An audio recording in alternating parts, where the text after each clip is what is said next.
Welcome back. All right, so I've done a top 20 of number 1 and number 2 draft picks from 2004 till 2023.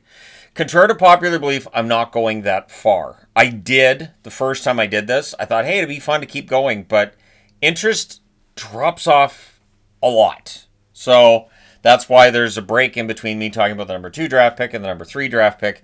That's also from previous summers, too, where I felt like, staggering the videos and all this. In terms of the subject matter seems to work a little better. So that all being said, which draft picks in 20th place?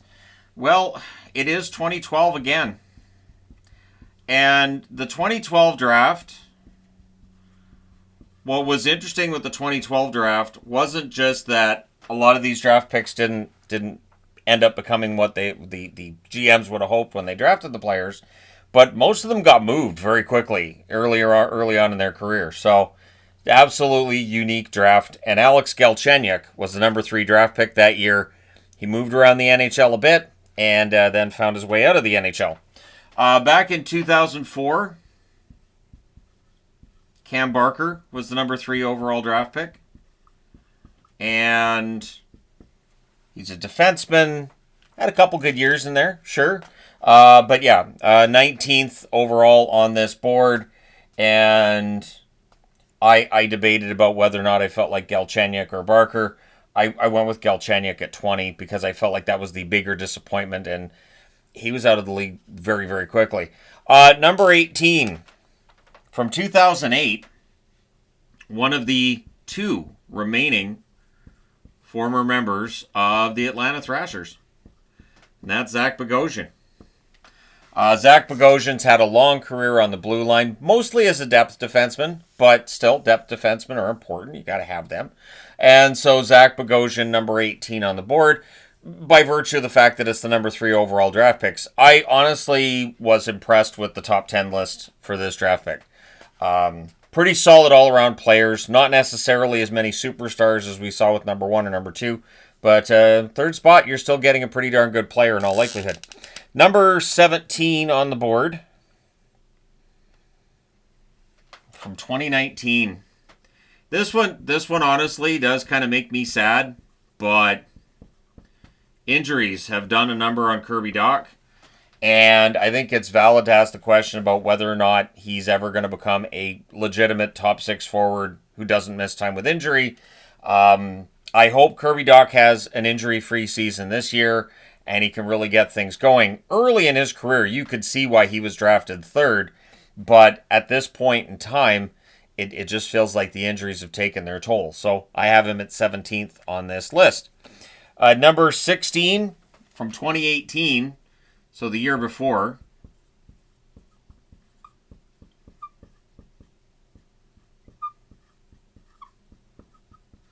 Now, what's interesting about this, too, is Yasper Kane.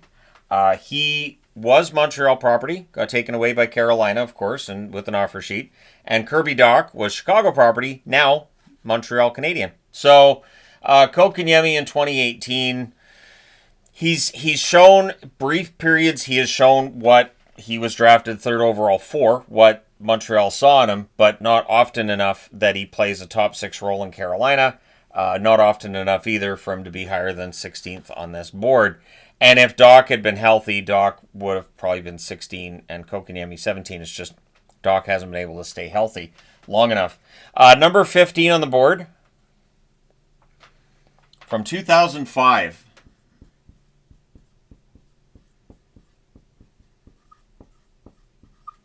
Jack Johnson.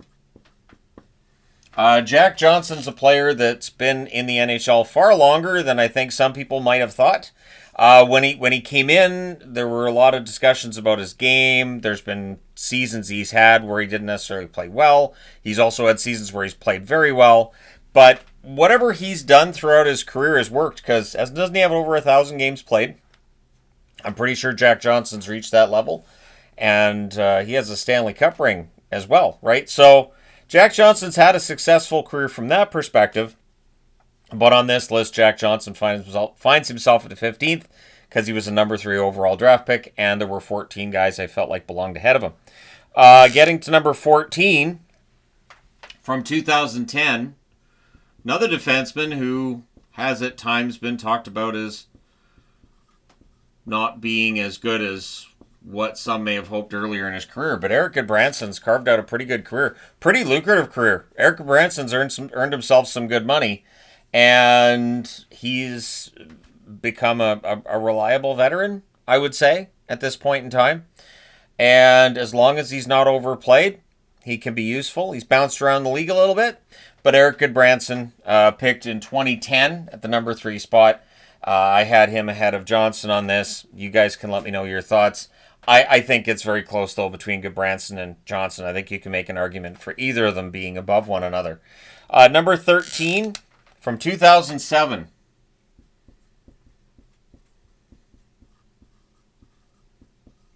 So Kyle Turris, his career not as long as Branson's or Jack Johnson's, but at his peak, I feel like Kyle Turris was a very useful forward. He had some good years in Ottawa. Then he gets traded out to Nashville in that huge 3-team trade involving Matt Duchaine going to Ottawa, and Turris was never quite the same after being traded out of Ottawa.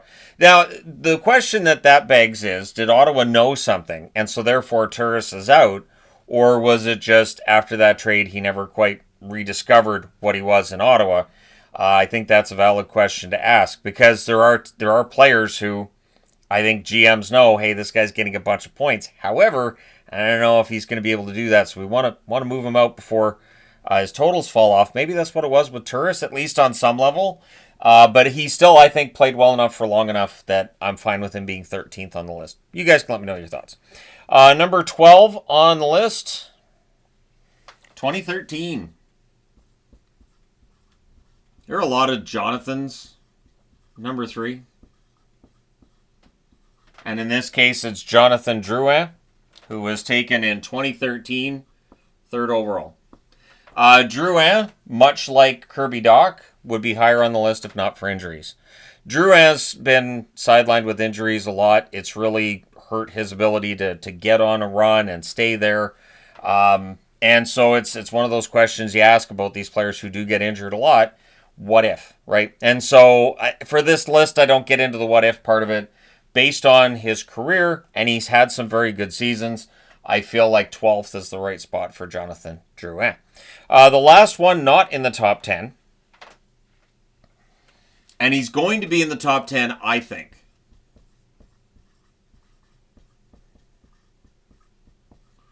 And that's Mason McTavish from 2021.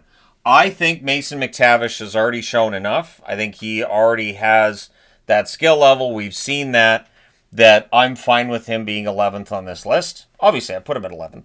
But I think the Ducks have a real keeper with Mason McTavish. They haven't signed him to an extension yet. At the time I'm recording this, he's a restricted free agent. We'll see what his cap number ends up looking like. But McTavish is going to be a very good top 6 forward for a long time in the National Hockey League. And then we get into the top 10. And I went back and forth on 10 and 9. So we'll put 10 on the board first.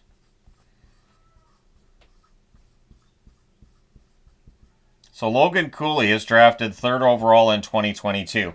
And I think Logan Cooley has very high upside for Utah. Point per game, quite possible this season. Maybe even better than that if Utah has a ridiculously good season. And there's that potential. There's a lot of potential with Utah. So Logan Cooley at number 10, I kind of agonized on a little bit because at 9, and I once again, I went back and forth on these two.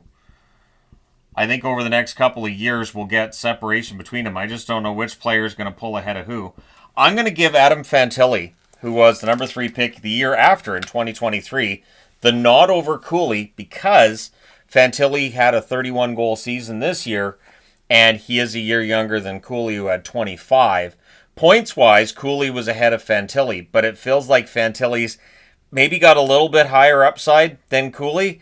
It's a great argument to have, and for Columbus and for Utah, it's fun to compare because both of them have got very good young players who are going to play key roles going forward down the middle of the team. Because I thought, if one of them was a winger, nope, both of them are centers. Both of them are very effective. And so I'm giving Adam Fantilli a bit of an edge over Cooley, but it's very, very close between the two. Number 8, from 2016.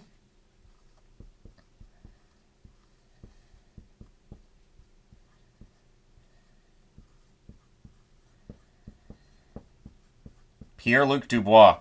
I know he goes by PL Dubois now, but PierreLuc Dubois, who was a bit of a surprise when he was drafted 3rd overall in 2016 because of other players that were available at that point. He's bounced around the league a little. He seems to have found a home now in Washington. And based on the excellent season he just had in Washington and him settling in, I feel like 8th is the right spot for Dubois at this point in time.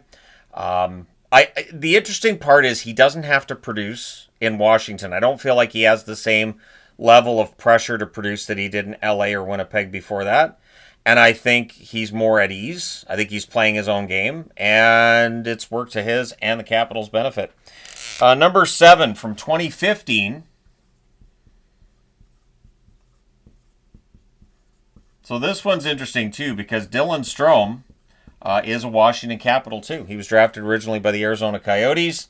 I remember bust discussions around Strome at one point during his career. But in Washington, he's a point-per-game player.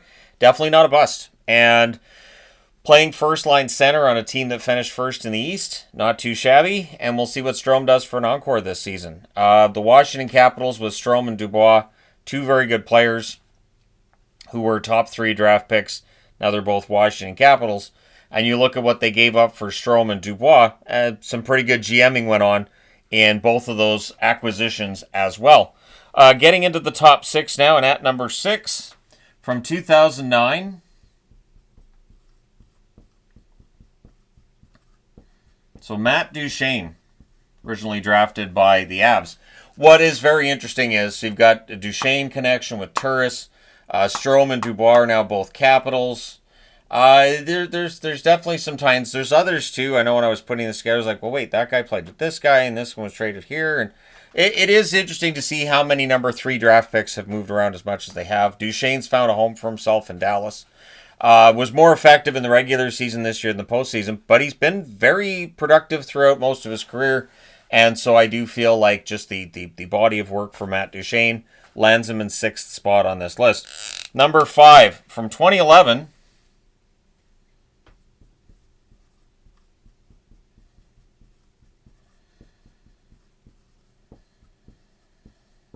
See, when it's a long name, that means there's a lot of silence. So I'm gonna go ahead and apologize. Jonathan Huberdeau in 2011. I'm not getting a green screen. I'm not doing all that. No, the whiteboards have been the staple of this channel for a long time. So here you go. Jonathan Huberdeau in 2011, and the reason why I'm wearing the Huberdeau jersey for Florida, kind of telegraphed in that Huberdeau is going to be on the list, obviously. He had great years in Florida. He had a better year in Calgary this past season than the year prior to that. I do think that Huberdeau can get back into that 70-point range. I don't think he'll ever score in Calgary like he did in Florida. But the seasons in Florida were remarkable, and so that, to me, gives him 5th spot on the overall list. I think Jonathan Huberdeau is... I don't know if he's a better player right now in Calgary, but it does feel like he's getting back to being the player he was in Florida, just not getting as many points. He had a lot of goals this past season, so if he can keep focusing on that, and maybe if they get him line mates that are a little better at putting the puck in the net, maybe we see the assist totals go up. But at any rate, Huberdeau's number 5 on the list this year. Number 4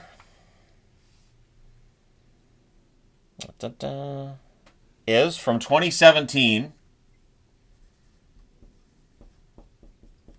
It's not as long a name.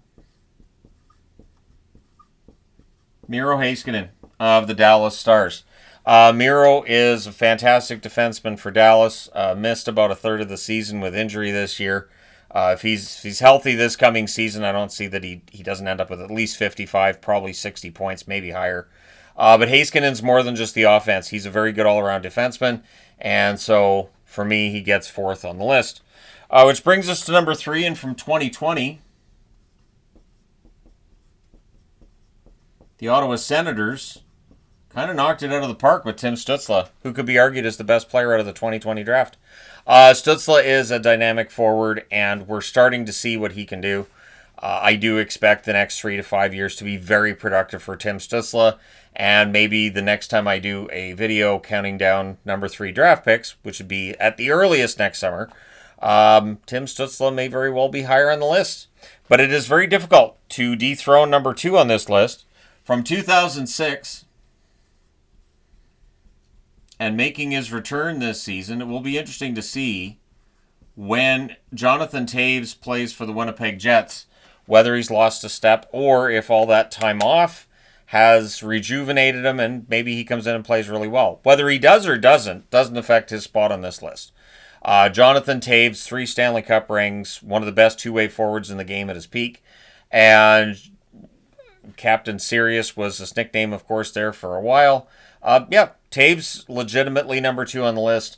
Like I said, Stutzla, if he has a really productive next 3 to 5 years, he might bump Taves down. But 3 to 5 years from now, Taves wouldn't be on the list. So that would pretty much automatically put Stutzla up to second unless somebody in this region ends up having an amazing next few years. Taves, though, he's a first ballot Hall of Famer. I don't think there's any doubt. He's a first ballot Hall of Famer. And whatever he does or doesn't do in Winnipeg is not going to affect that. He's still going to be first ballot Hall of Famer either way. Which brings us to number 1. And in 2014, almost just put the last name. That would be crazy. I mean, I could. It's not like there's another Draisaitl in hockey, right? The 2014 draft, pretty strong draft overall. I do like the 2015 draft a lot. I think the 2015 draft is just absolutely fantastic, but 2014 was pretty good. And Leon Draisaitl, maybe the best of the bunch out of the 2014 draft. I'm saying maybe because I haven't done a redraft in a long time for 2014. I think I've done 2 for 2014. Who knows? Maybe I'll do a third. You never know. Could happen. Yes, it could. But Leon Draisaitl, 2014, number 3 draft pick. The Edmonton Oilers got themselves an amazingly good player.